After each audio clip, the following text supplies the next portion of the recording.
अगर कलेजा में दम है चिराग पासवान तो बोलिए।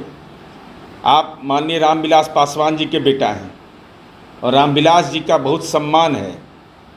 बाबू जगजीवन राम के नाम के आगे बाबू लगा हुआ था, 89 से छात्रावास योजना थी, वह नरेंद्र मोदी ने बंद कर दिया।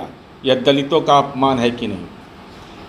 डॉक्टर भीमराव अंबेडकर का चित्र लगा हुआ था संसद भवन के सेंट्रल हॉल में, उस चित्र को हटा दिया गया, हटाने की मंशा रखी गई और नए पार्लियामेंट में सावरकर की पूजा की गई, अंबेडकर साहब की पूजा नहीं की गई। आप इससे सहमत हैं या असहमत हैं? लेकिन वो सर, मैं पूछ रहा हूँ, सवाल नंबर 3, अनुसूचित जाति जनजाति की जो आबादी है उसके आधार पर लोकसभा और विधानसभा में उनको आरक्षण मिलता है।